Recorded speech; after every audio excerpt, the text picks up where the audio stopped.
Okay, so in the last section, we saw how to choose an estimator or machine learning model for the problem that we're working on. Do we have a regression problem? Do we have a classification problem? And we followed this flowchart through and we tried out a bunch of different models such as linear SVC and ensemble classifiers, aka the random ensemble classifier or the random forest classifier. That's it. And now in this section, we're going to have a look at, or actually, let's revisit our what we're covering list. So we've ticked off this end-to-end scikit-learn workflow. Yep. We've seen getting the data ready. Yep. We've seen choosing the right estimator / algorithm for our problems. Now we're up to here. 3. Fit the model / algorithm and use it to make predictions on our data. Now we've kind of actually seen this. Well, we've seen the first half. We've seen fitting the model. But we're going to have a look at both. We're going to look at fitting the model and then use it to make predictions on our data. So what we might do is go 3 is fit the model / algorithm on our data and use it to make predictions. Wonderful. And then under here, we'll probably do section 3.1 is fitting the model to the data. Now we've kind of got some code that'll help us out for this already. And again, I'm not a fan of copying and pasting code, but in the interest of time, because otherwise we'll just literally be retyping everything in this cell. But I trust you might have already done that. So if not, you can retype it out. I'm going to copy that in here. And the main line we're concerned about here is the fit. So if we type in here, we go fit the model to the data. So I'll just re-step through what we've got here.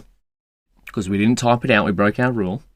But that's all right. From sklearn.ensemble, import random forest classifier. This is saying, hey, sklearn ensemble library, import the random forest classifier model. We've set up a random seed. We've split our data into X and Y. So X is the feature variables or the features or the data. They're different names. So we might put in here, or actually, maybe up here. X equals features, feature variables, data. They're just different names for X, and Y equals labels or targets or target variables. So different names for. This is just so if you see where you're out and about, see different names for these two. X and Y are common variable names that you'll see in Python, but these are different like names that they'll be referred to, right? And so, what is fit doing when it goes through here? So let's have a look at X. We're being visual here, right?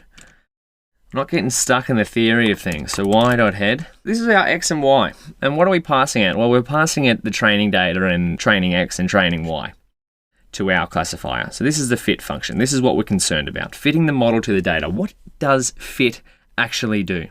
Well, when we pass X and Y to fit, it will cause the model to go through all of the examples in X, the training data in our case, and see what their corresponding Y label is, and try to figure out the patterns that lead, so the different combinations of numbers here, what leads to having a 1 as a label, or a 0 as a label in the case of the bottom end of this, y.tail.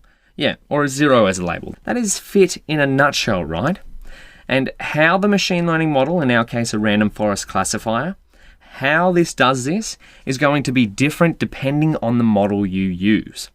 And explaining the details, so remember, all of these green ones here are different machine learning models. And explaining the details of each and every one would require an entire textbook or a much longer video course, right?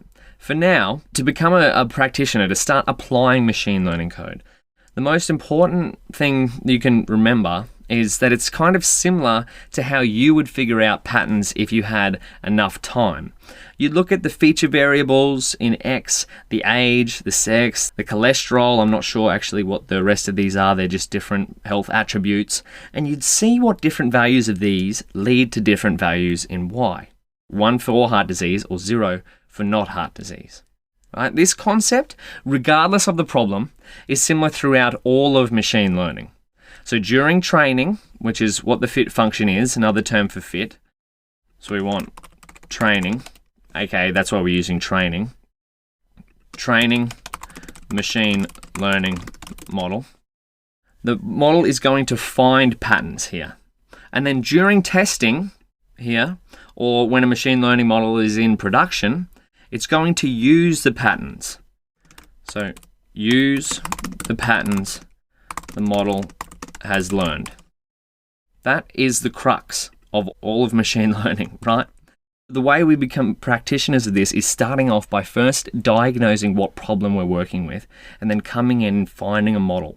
Now, you can dive in as deep as you want to actually figure out the nuts and bolts of what a random forest classifier does or what a random forest regressor does. That may be a bit of an extension we work on in the future. But for now, that's the crux of it, right? If you want to figure out what a machine learning model does, it takes some data, it finds patterns, and then it figures out, or in supervised learning, it figures out how those patterns relate to the labels. That's it in a nutshell. If you wanted to, you can dive as deep as you like into each of these models. Not focusing on that for this course. Remember, our focus is to write machine learning code rather than dive into the theory. If you like, I'll leave some extra resources on some deep dives into the random forest model, which is the one we've been using. But for now, we've finally seen, or we've heard what the crux of machine learning is, finding patterns in data. We're going to see how we can, this is 3.2, make predictions using a machine learning model.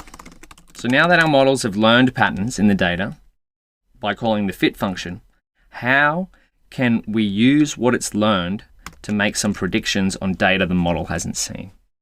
We'll have a look at that in the next video.